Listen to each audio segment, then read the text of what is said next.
So it says that you are from Warangal, right? Yes, sir. Who was the last Kakatiya king? Sir, I'm sorry, I don't remember exactly the last ruler of Kakatiyas. Okay. Have you heard of Rani Rudramadevi? Yes, sir, I have heard of Rani Rudramadevi. Then tell me who she was, what she did. Sir, she was one of very great woman king from South India. She have faced. She was one of the first woman queen who has set a tone or defied the societal norms back then to save her kingdom from the enemies, and she fought. One great thing which we remember till today is that she was the one who has fortified entire Warangal city in three different three phase fort structures, sir. That's the only achievement she had. No, sir. See, achievement is like she is one of the first who has who was the woman king, sir, woman queen. Since you are from Telangana, you must know about the Telangana movement, right? Yes, sir. I have a decent idea about it, sir. So, as you are aware, States Reorganization Commission, it recommended the creation of states on the basis of language, right? Yes, sir. So, what's the difference between Andhra and Telangana? Both are Telugu people, right? What was the need for a separate state? Sir, in 1956, we have Andhra state based on this language from Faisali Commission's recommendations. But post that, majority of our chief ministers or majority of our political executive belong to coastal and Rayalaseema region. And this has generated a sense of alienation in particularly from the political circles. And it is evident on the ground as well with the lower developmental outcomes from Telangana region because it is a drought-prone region. So because of the alienation in the employment opportunities and the political executive, the people has fought for their self-determination. Okay. So tell me one thing. Are coastal areas across the world generally more prosperous, or are they generally poorer than the hinterland areas? Sir, it depends, sir. It depends. But majorly, if we can see, major civilizations has been developed on the coast, on the river banks, and also on the coastal areas. So basically, you agree that coastal areas, generally speaking, will be richer, right? Sir, yes, sir. Yes, sir. Definitely, coastal area, the connectivity to sea is definitely a source for better connectivity for the other countries. I do agree. So, don't you think that automatically coastal Andhra and the coastal Andhra will be, automatically richer simply because it has coast and it has the Krishna Godavari Delta with it? Because even the Rayalaseema is also drought prone, right? Yes, sir. Yes, sir. But Rayalaseema people aren't asking for a state. Why did the people of Telangana ask for a state? No, sir. There has been demand of, if I may correct you, there has been a demand from the Rayalaseema drought-prone region as well, and from the Sri Krishna Committee recommendations back then in 2013. They have recommended for the combination of Rayalaseema and Telangana, sir. Both of them, basically, both the drought-prone areas should be brought together. They have recommended in that manner, sir. But after that, only Telangana has been carved out, sir. Yeah, see, but statistically, don't you think that Telangana actually had an advantage because Hyderabad falls in the Telangana region, and a significant portion of the combined states output was produced by Hyderabad city, Greater Hyderabad Municipal Corporation. Yes, sir. So Yes. What is the problem? Yes, sir. That's definitely what you said was right, sir. I do not deny that fact. Even today, the major percentage of income what Telangana gets is from the Hyderabad metro city, sir. But that is what has actually made the Telangana people get alienated because Hyderabad being from the Telangana region and and the profits and the income which Telangana is getting is not being disbursed to all the hinterland of Telangana, which had made people fight for Telangana, sir. PV Narasimha Rao was from which district? He was born in my own district, sir, Warangal, but then he migrated to Karimnagar, sir, from which he has fought for the elections from Nandyal. So you had the prime minister. So Yes, if Telangana had a prime minister and still could not do anything, should you blame the coastal Andhra people for that? Sir, definitely, I have already has said before, sir. Majority of executive are from coastal and Telangana region, sir. I don't deny that we got a prime minister and we got even PV Narasimha Rao. Sri PV Narasimha Rao was also the chief minister back in 1970s, sir. But major developmental, even the central focus, for example, towards the green revolution was also focused towards the coastal Andhra belt. So effectively, what has happened is that mismatch. Even we can see that the same is from Jharkhand and Chhattisgarh as well, sir. Because having the mineral-rich areas, they also felt alienated and they fought for new states, sir. Okay. So your father is an agriculturist. Yes, sir. My father is a farmer, sir. What does he grow? Sir, we grow paddy, cotton, and some vegetables as well, sir, according to the seasons. And we also grow maize. Okay. So is rice the right crop to grow in a water distressed area? Sir, I don't think rice is a better crop to grow in our region. But unfortunately, I myself has tried to convince my father that it is not the right way to grow. But unfortunately, after the Green Revolution, we also see the same is happening all throughout India as well, where we grow water guzzlers like wheat, rice, and sugarcane all throughout. Why does But your father shift from rice? What are his reasons? yes, sir. Sir, there are quite a few reasons, sir. First thing is like after 1970s, after the Green Revolution, the diet pattern has changed. So in an individual scale, we eat what we grow, sir, in our home. So that sense of security is one thing which is driving my father to grow. And the second thing is like, sir, we have an assured market price for uh, cotton and also rice. So that's the main reason why majority of the farmers in our village are going for that. So do you support the farm laws which were now withdrawn? Were you a supporter or were you against them? Sir, personally, I think that if the farm laws would have made on a broader consensus, it would have created a paradigm shift in the farming. As also the Ashok Dalwai committee has also personally he himself has also told that it would create a better outcome, or it would create a remunerative aspect, or agripreneurship would be developed because of the farm laws. And I also believe that farm laws would have made some difference definitely on a ground scale, sir. So what do you mean by wider consultation? Should we ask each and every farmer whether they are in agreement with the farm laws or not? No, sir. It won't be definitely practically possible and administratively tenable. So the thing is, like we would have as after the demands or this form after this protest has been happening, we have actually consulted a lot of farmers for breaking that deadlock, sir. So it would have been done before the formulas has been passed in the parliament, sir. So definitely, I don't say that we should consult everyone, sir. So what will your civil engineering degree? How will your civil engineering degree help in CAPFs? Sir, tomorrow I will be the assistant commandant of CAPF.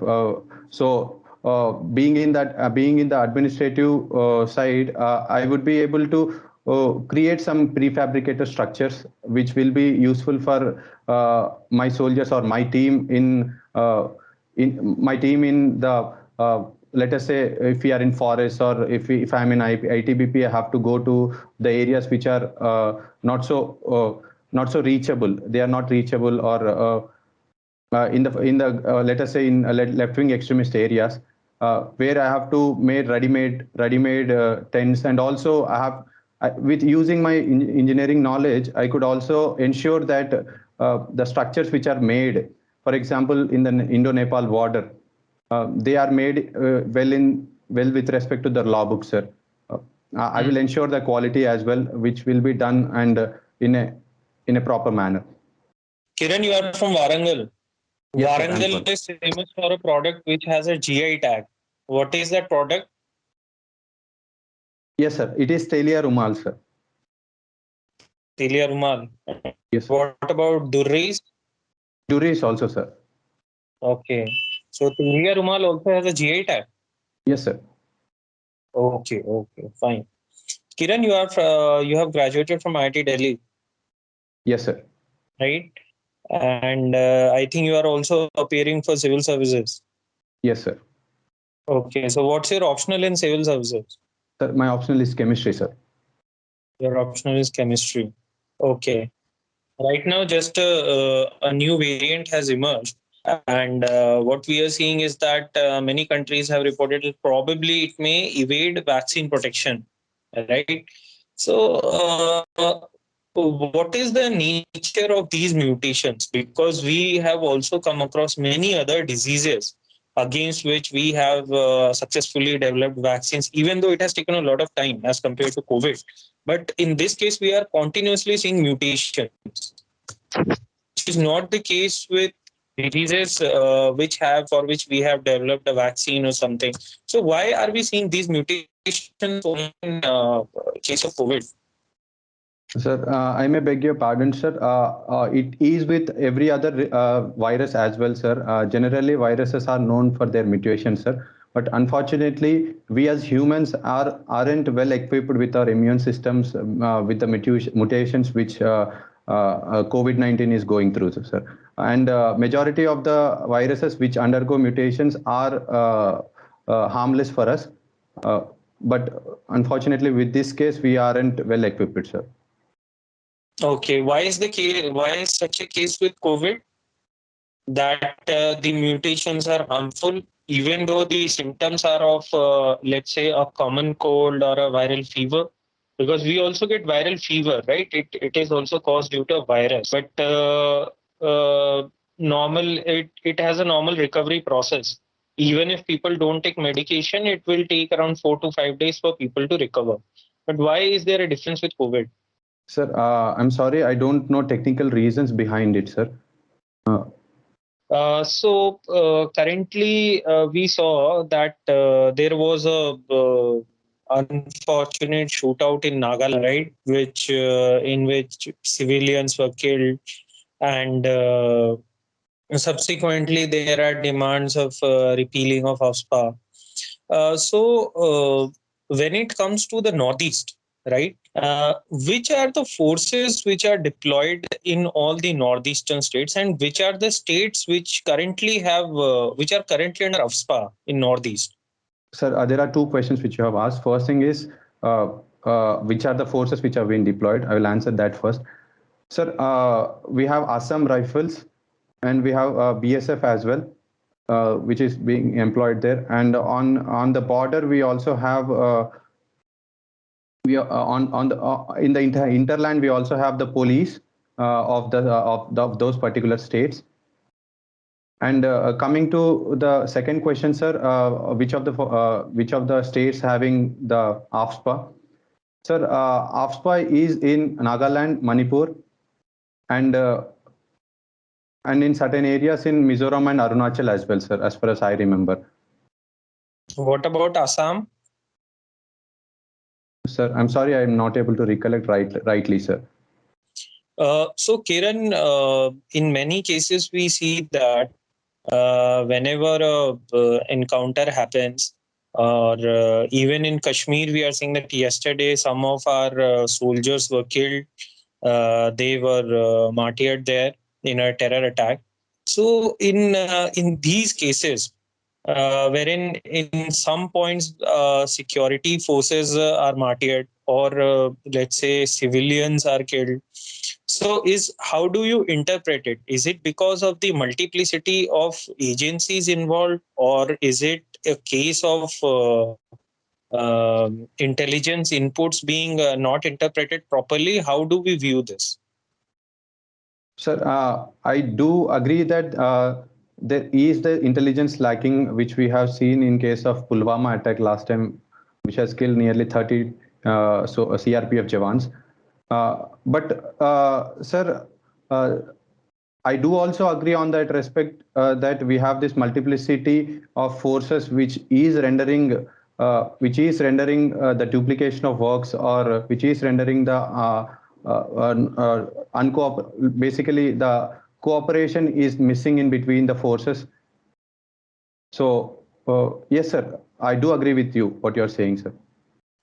Sometime back, you must have come across a video wherein the Naxals in Chhattisgarh were releasing a CRPF soldier, and they made a video of it, and reportedly there were many villagers in that video also, and they were just untying the soldier and releasing him. So what kind of a message are they trying to give by releasing such videos? Sir, definitely they are trying to give this message that in that particular case, what you have said, sir, they are trying to propagate they are also humans, or they also respect the war laws, which is a trial, or which is which they want to create an opportunity to raise the credibility among the tribals especially. But I do not see that it would make much of a big difference, because after decades of our fight towards left-wing extremism, today they stand out on losing front, sir. And it is evident from the statistics which we are having, the decrease in their reach. Now I think they are doing this in a counter manner to gain their credibility. I'm a little bit curious, Kiran, because since you are also applying for civil services, right? And let's say in case, I mean, hopefully you get through whatever exam you appear. But if you get through civil services subsequently, then how will you decide that whether you want to stay in the CAPFs or you want to switch? Sir, I have to say that, sir, first and foremost, top choice was civil services for me, which is through which I came to know about CAPF, sir. I don't deny that. And definitely, I have to also agree that, sir, as my age is increasing and the number of attempts are also increasing in the civil services, and given the economic background which I come from, so I have decided to appear for CAPF as my plan B, sir. So so definitely I told myself already, sir, this is going to be my last attempt in civil services. If I don't get through, then definitely I'll be continuing in the CAPF without any doubt. But if I will be able to get into the civil services with this particular attempt, definitely I will not be wasting any CAPF's resources, because I won't be joining and somebody else will be getting in my place. You also have a hobby of teaching. So how often do you teach?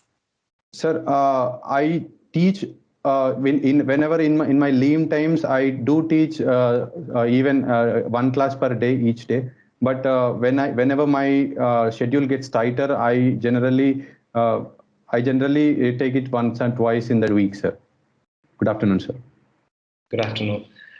So I see that you are a civil engineer by training. So can you tell me what is a cantilever? Sir, cantilever, in simple terms, we can say that any beam which is on one side and it will be hanging on the other side, sir. It won't be having any support from the other side. So support on one end only. All right. Yes, sir. What is a Mohr circle? Mohr circle. I'm sorry, sir. I'm not able to recollect right now. Okay. Okay. You just talked about the beams. Why are the beams which are used in construction have a very specific shape, the cross-sectional shape? Can you tell me what shape is that? If you cut through a cross-section, it has a very specific shape. The primarily the load supporting beams? I'm sorry, sir. I'm not able to recollect right now. It used to be I shape. Yes, sir. I-shaped. I recollect that, but I'm little not more confident on it, sir. So I haven't said. All right. Yes, sir. Okay, you are from Warangal. Do you remember? Do you know about People's War Group? Yes, sir. I did listen. Heard about it, sir. Okay, so what was it? Any idea what?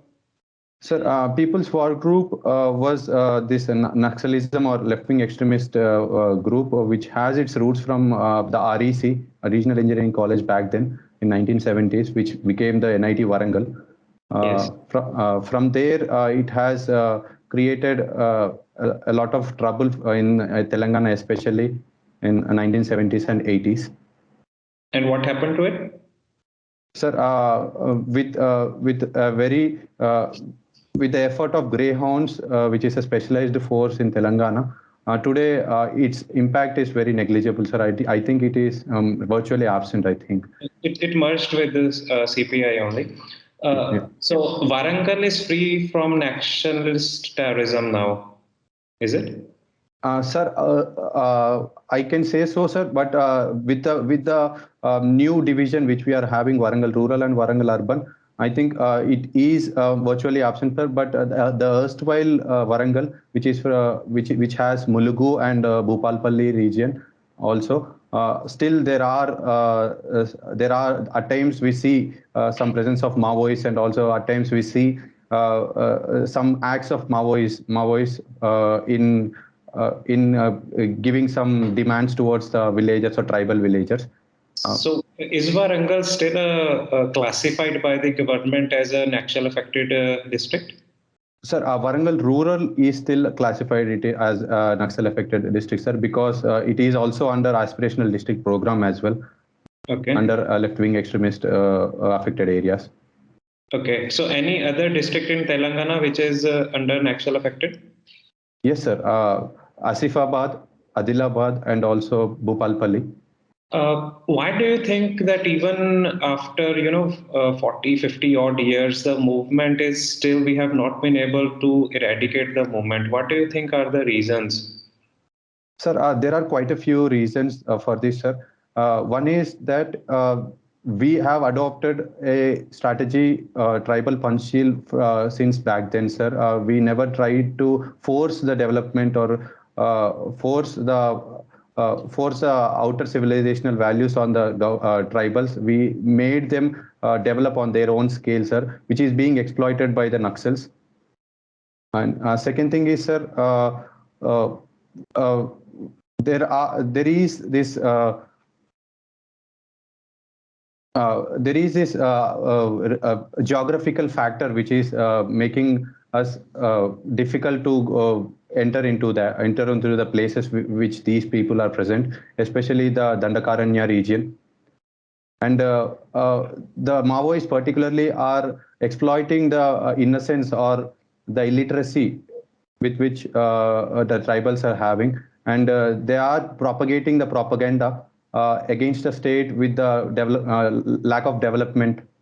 So, which is actually making the tribals get more vulnerable towards left-wing extremism, sir. So that's why we are not able to eradicate it. Okay, you just use the word forced, that we didn't force development on, on the tribals. I have two specific questions related to it. If you mean to say, if should we have forced then the development on the tribals, or was the Panchsheel principle in terms of tribal, the principle were wrong? Those Panchsheel principles were wrong. Sir, I mean to differ a little bit from you, sir. I have to actually clarify in which terms I have told, sir. I told it in respect to the way Australia or America did it on its natives, sir. So it virtually has wiped out the civilization of native Red Indians and native Australians, sir. So which we didn't do as a culturally diverse society, which we take pride in our diversity, sir. Okay, but if we had adopted, if you say that the root of the problem lies because of that approach, then don't you think you are in a way implicating the choice of the Panchsheel principles, that we chose to keep a, if I may say, isolationist policy, and that has actually resulted in this big problem. Don't you think that we should have forced, in that case, we should have forced development on them? Sir, I again want to differ with you on this respect, sir.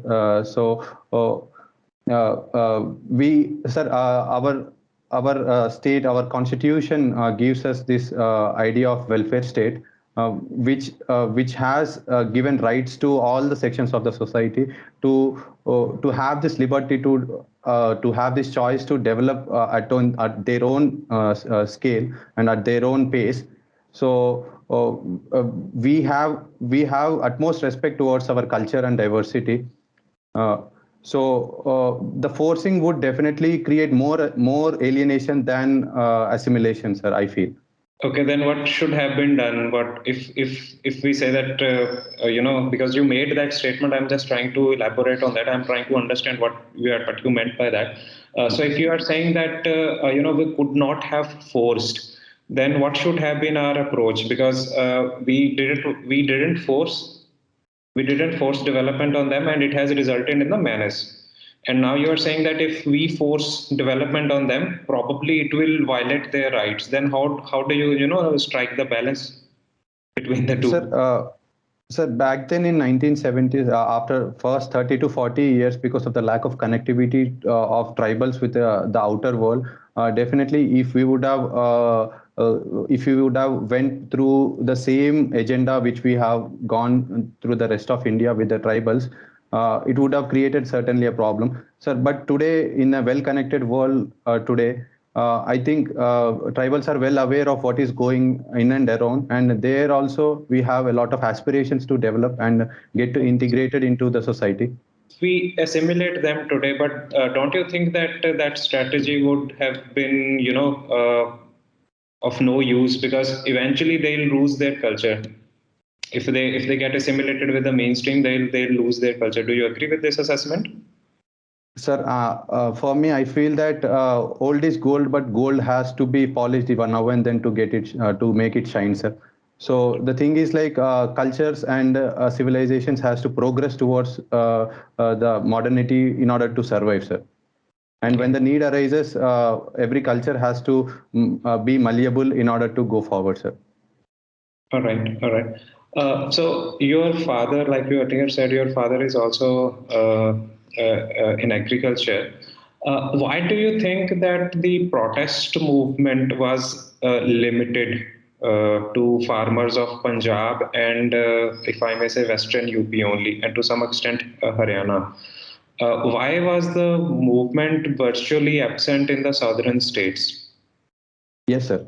Sir, there are quite a few reasons for it. One thing is like the MSP, which has been guaranteed, has been the major beneficiaries are from the Punjab and Western UP, the Green Revolution areas, from which it has been done previously. And second thing, sir, I think that a sense of connectivity is also a major hindrance for the South Indian farmers to go till the North India to give that protest. And I have seen in Telangana as well, there are quite a few times when the farmers and the political groups has raised their own voice against the farm laws. Do you remember there were some protests by Tamils, farmers from Tamil Nadu a little while ago, a couple of years ago? Do you remember that? Yes, sir. They have marched till Delhi. I do agree on that, sir. Outside parliament as well. Then why do you think if they could have done it at that point of time? Why didn't they do it now? Because now the movement was much more. It had got so much media coverage as well. Port Delhi was kind of blockaded. This would have been an ideal moment if they think that by protesting they could get the farm laws to be amended or repealed. It would have been ideal for them if they could have done it at that point of time. They could have done it now as well. Yes, sir. Sir, there are also some other cases which I can recollect right now. Sir, there is extensive development of this agricultural mandis in Punjab and Haryana as well, sir, which there are some elements whose interests are being compromised because of the new legislations. And I don't deny this fact that they are also behind this to propagate the idea of opposition towards the formula, sir. Okay. So, and you earlier mentioned MSP also. What is the relationship of MSP beneficiaries vis-a-vis the protest? Why are only beneficiaries of MSP are protecting? Because the government at no point had said that we are repealing the MSP or we are no longer going to support the MSP. They are asking for legal backing, but that hasn't been there for last 50 years. Why now? Sir, it's not just about MSP, sir.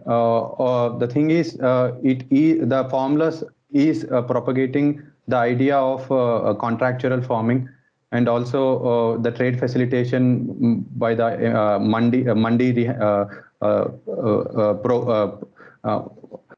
we are modernizing the mandis, which I've already told the forces behind the mandi aspect, and. Yes. Sir, I think it's a very it's a complex thing coming from the lack of consensus by which the formulas has been tabled in the parliament, and it also arises from the fact that the lack of confidence among the farm groups that this contractual farming may lead to their loss of rights. One more thing. You mentioned that you are associated with an NGO, Aspire High Foundation. Can you tell me what does this NGO do? Sir, it is a pretty new NGO, sir, which my friend, my batchmate from IIT Delhi himself has started, which I've been associated with. Sir, in this we select some students from government schools and also orphanages, where we try to give them this motivation and backing towards getting, let us say, into IITs or NITs. Right now, we are having quite a few students, like 5 students, whom we are personally supporting on a very small scale. But we wanted to go it on a larger scale, so we have registered it under Telangana Societies Act, so that we can also get some funding from our friends, and it would be much more professional if we can do that on that scale. So we went to form an NGO, sir. So have you identified any channels of funding? Sir, right now we are just sourcing it from our friends only, sir, because we want to start very humbly and we want to create some limited impact, which we can basically create more noise than we going to everyone and asking about it, sir. And do you think that NGOs, the funding, is an internal threat? Has been mentioned in some of the reports that NGOs also pose as a threat to our internal security? Sir, I do agree in some respects, definitely, sir. According to IB data as well, every year we are losing nearly 2 to 4% of GDP because of the opposition which we are getting towards the developmental projects backed by the NGOs, sir. So, and also recently, our National Security Advisor has also mentioned the 4th generational warfare, the psychological warfare, which the civil society is being perverted because of the external agents. So I do agree on a lot of respects that NGOs are being used as a psychological warfare against our country, sir. And do you know any measures that have been taken to regulate the funding aspect especially? Yes, sir. Recently, we have done the amendments in the FCRA, Foreign Currency Regulation Act under Home Ministry. We have taken up new rules for it, so as to better regulate the finances of the NGOs by making them get the funds to one account, which is based from the SBI Delhi. Thanks, Kiran. Thanks a lot for your time.